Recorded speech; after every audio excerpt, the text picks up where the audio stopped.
जय श्री कृष्णा।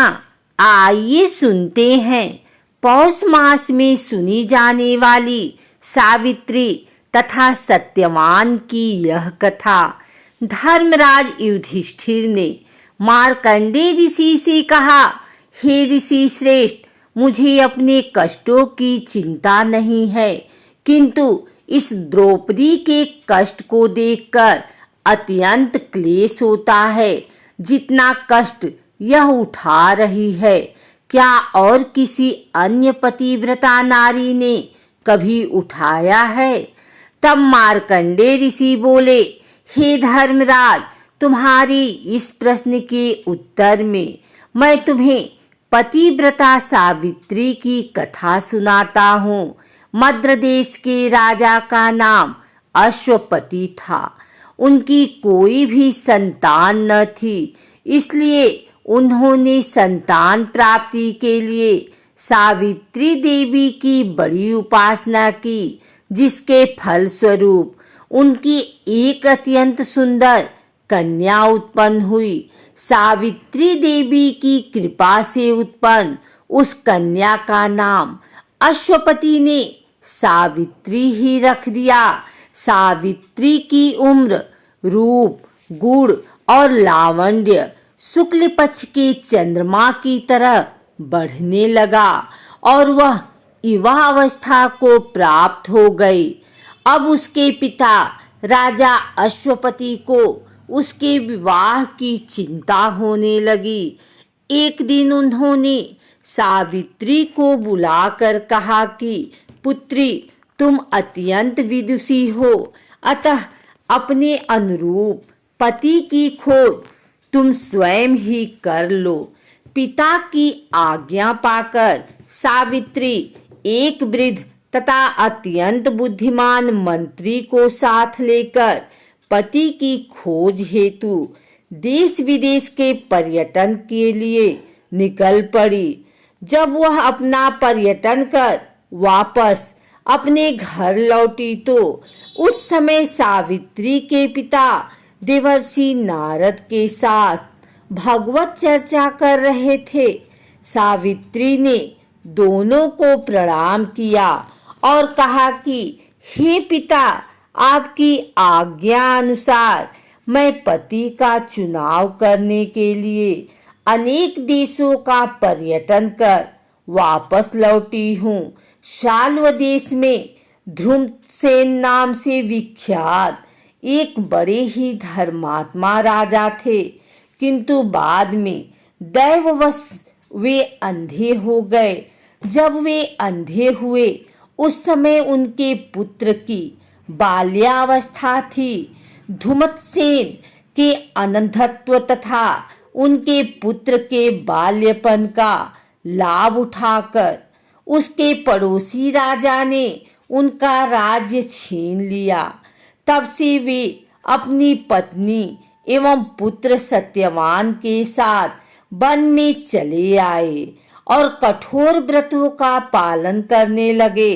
उनके पुत्र सत्यवान अब युवा हो गए हैं। वे सर्वथा मेरे योग्य हैं, इसलिए उन्हीं को मैंने पति रूप में चुना है। सावित्री की बातें सुनकर देवर्षि नारद बोले कि हे राजन, पति के रूप में सत्यवान का चुनाव करके सावित्री ने बड़ी भूल की है। नारद जी के वचनों को सुनकर अश्वपति चिंतित होकर बोले कि हे देवर्षि, सत्यवान में ऐसे कौन से अवगुण हैं जो आप ऐसा कह रहे हैं? इस पर नारद जी ने कहा कि राजन, सत्यवान तो वास्तव में सत्य का ही रूप है और समस्त गुणों का स्वामी है, किंतु वह अल्पायु है और उसकी आयु केवल एक ही वर्ष शेष रह गई है। उसके बाद वह मृत्यु को प्राप्त हो जाएगा। देवर्षि की बातें सुनकर अश्वपति ने सावित्री से कहा कि पुत्री, तुम नारद जी के वचनों को सत्य मानकर किसी दूसरे उत्तम गुणों वाले पुरुष को अपना पति के रूप में चुन लो। इस पर सावित्री बोली कि हे तात, भारतीय नारी अपने जीवन काल में केवल एक ही बार पति का वरण करती है। अब चाहे जो भी हो, मैं किसी दूसरे को अपने पति के रूप में स्वीकार नहीं कर सकती। सावित्री दृढ़ता को देखकर देवर्षि नारद अत्यंत प्रसन्न हुए और उनकी सलाह के अनुसार राजा अश्वपति ने सावित्री का विवाह सत्यवान के साथ कर दिया। विवाह के पश्चात सावित्री अपने राजसी वस्त्राभूषणों को त्याग कर तथा वल्कल धारण कर अपने पति एवं सास ससुर के साथ वन में रहने लगी। पति तथा सास ससुर की सेवा ही उसका धर्म बन गया। किंतु ज्यों-ज्यों समय व्यतीत होता जाता था, सावित्री के मन का भय बढ़ता जाता था। अंततः वह दिन भी आ गया जिस दिन सत्यवान की मृत्यु निश्चित थी। उस दिन सावित्री ने दृढ़ निश्चय कर लिया कि वह आज अपने पति को एक भी पल अकेला नहीं छोड़ेगी। जब सत्यवान लकड़ी काटने हेतु कंधे पर कुल्हाड़ी रखकर वन में जाने के लिए तैयार हुए तो सावित्री भी उनके साथ जाने के लिए तैयार हो गई। सत्यवान ने उसे बहुत समझाया कि वन का मार्ग अत्यंत दुर्गम है और वहां जाने में तुम्हें बहुत कष्ट होगा, किंतु सावित्री अपने निश्चय पर अड़िग रही और अपने सास ससुर से आज्ञा लेकर सत्यवान के गहन वन में चली गई। लकड़ी काटने के लिए सत्यवान एक वृक्ष पर चढ़े, किंतु थोड़ी ही देर में वे अस्वस्थ होकर वृक्ष से उतर आए। उनकी अस्वस्थता और पीड़ा को ध्यान में रखकर सावित्री ने उन्हें वहीं वृक्ष के नीचे उनके सिर को अपनी जंघा पर रखकर लिटा दिया। लेटने के बाद सत्यवान अचेत हो गए। सावित्री समझ गई कि अब सत्यवान का अंतिम समय आ गया है, इसलिए वह चुपचाप अश्रु बहाते हुए ईश्वर से प्रार्थना करने लगी। अकस्मात सावित्री ने देखा कि एक कांतिमय कृष्णवर्ण हिष्टपुष्ट मुकुटधारी व्यक्ति उसके सामने खड़ा है। सावित्री ने उनसे पूछा कि हे देव, आप कौन हैं? उन्होंने उत्तर दिया कि सावित्री, मैं यमराज हूँ और तुम्हारे पति को लेने आया हूँ।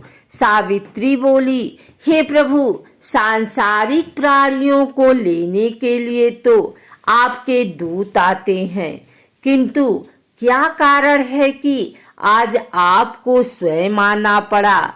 यमराज ने उत्तर दिया कि देवी, सत्यवान धर्मात्मा तथा गुणों का समुद्र है। मेरे दूत उन्हें ले जाने के योग्य नहीं हैं, इसलिए मुझे स्वयं आना पड़ा। इतना कहकर यमराज ने बलपूर्वक सत्यवान के शरीर में से पास में बंधा अंगुष्ठ मात्र परिमाण वाला जीव निकला और दक्षिण दिशा की ओर चल पड़ा। सावित्री अपने पति को ले जाते हुए देखकर स्वयं भी यमराज के पीछे पीछे चल पड़ी। कुछ दूर जाने के बाद जब यमराज ने सावित्री को अपने पीछे आते देखा तो कहा कि हे सावित्री, तू मेरे पीछे मत आ, क्योंकि तेरे पति की आयु पूर्ण हो चुकी है और वह अब तुझे वापस नहीं मिल सकता। अच्छा हो कि तू लौटकर अपने पति के मृत शरीर की अंत्येष्टि की व्यवस्था कर। अब इस स्थान से आगे तू नहीं जा सकती। सावित्री बोली कि हे प्रभु, भारतीय नारी होने के नाते पति का अनुगमन ही तो मेरा धर्म है और मैं इस स्थान से आगे तो क्या, आपके पीछे आपके लोक तक भी जा सकती हूँ, क्योंकि मेरे पतिव्रत धर्म के बल से मेरी गति कहीं भी रुकने वाली नहीं है। यमराज बोले कि सावित्री, मैं तेरे पतिव्रत धर्म से अत्यंत प्रसन्न हूँ, इसलिए तू सत्यवान के जीवन को छोड़कर जो चाहे वह वरदान मुझसे मांग ले। इस पर सावित्री ने कहा कि प्रभु, मेरे सास ससुर नेत्रहीन हैं, आप कृपा करके उनके नेत्रों की ज्योत पुनः प्रदान कर दें। यमराज बोले कि ऐसा ही होगा, लेकिन अब तू वापस लौट जा। सावित्री ने कहा कि भगवान, जहाँ मेरे प्राणनाथ होंगे वही मेरा निश्चल आश्रम होगा।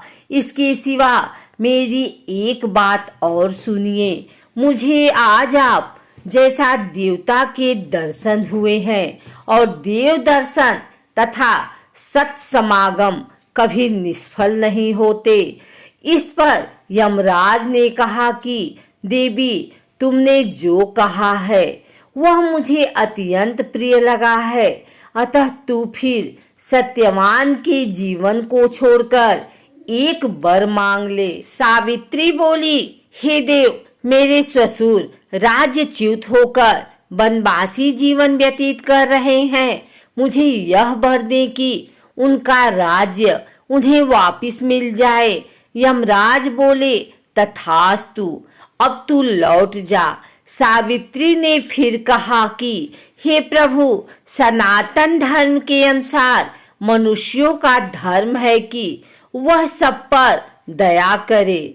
सत्पुरुष तो अपने पास आए हुए शत्रुओं पर भी दया करते हैं। यमराज बोले कि हे कल्याणी, तू नीति में अत्यंत निपुण है और जैसे प्यासे मनुष्य को जल पीकर जो आनंद प्राप्त होता है, तू वैसा ही आनंद प्रदान करने वाले वचन कहती है। तेरी इस बात से प्रसन्न होकर मैं तुम्हें पुनः एक वर देना चाहता हूँ, किंतु तू सत्यवान का जीवन वर के रूप में नहीं मांग सकती। तब सावित्री ने कहा कि मेरे पिता राजा अश्वपति की कोई पुत्र नहीं है, अतः प्रभु कृपा करके उन्हें पुत्र प्राप्त करने का आशीर्वाद दें। यमराज बोले कि मैंने तुझे यह वर भी दिया, अब तू यहाँ से चली जा।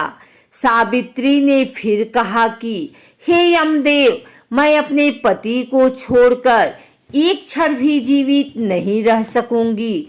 आप तो संत हृदय हैं और सत्संग से सहृदयता में वृद्धि होती है, इसलिए संतों से सब प्रेम करते हैं। यमराज बोले कि कल्याणी, तेरे वचनों को सुनकर मैं तुझे सत्यवान के जीवन को छोड़कर एक और अंतिम वर देना चाहता हूँ, किंतु इस वर के पश्चात तुम्हें वापस जाना ही होगा। सावित्री ने कहा कि प्रभु, यदि आप मुझसे इतने ही प्रसन्न हैं तो मेरे सास ससुर धूमितसेन के कुल की वृद्धि करने के लिए मुझे 100 पुत्र प्रदान करने की कृपा करें। यमराज बोले कि ठीक है, यह वर भी मैंने तुझे दिया, अब तू यहाँ से चली जा। किंतु सावित्री यमराज के पीछे ही चलती जा रही। उसे अपने पीछे आता देख यमराज ने कहा कि सावित्री, तू मेरा कहना मानकर वापस चली जा और सत्यवान के मृत शरीर के अंतिम संस्कार की व्यवस्था कर। इस पर सावित्री बोली कि हे प्रभु, आपने अभी ही मुझे 100 पुत्रों का वरदान दिया है। यदि मेरे पति का अंतिम संस्कार हो गया तो मेरे पुत्र कैसे होंगे और मेरे ससुर के कुल की वृद्धि कैसे हो पाएगी। सावित्री के वचनों को सुनकर यमराज आश्चर्य में पड़ गए और अंत में उन्होंने कहा कि सावित्री, तू अत्यंत विदुषी और चतुर है। तूने अपने वचनों से मुझे चक्कर में डाल दिया है। तू पतिव्रता है, इसलिए जा, मैं सत्यवान को जीवन दान देता हूँ। इतना कहकर यमराज वहां से अंतर ध्यान हो गए और सावित्री वापस सत्यवान के शरीर के पास लौट आई। सावित्री के निकट आते ही सत्यवान की चेतना लौट आई। इतनी कथा सुनाकर मार्कंडे मुनि बोले, हे युधिष्ठिर, इस प्रकार उस पतिव्रता नारी ने अपने ससुर कुल के साथ ही साथ अपने पिता के कुल का भी उद्धार किया। इसी प्रकार यह पतिव्रता द्रौपदी भी आप सबका उद्धार करेगी। इसलिए आप समस्त चिंताओं को भूलकर अच्छे दिन आने की प्रतीक्षा करें।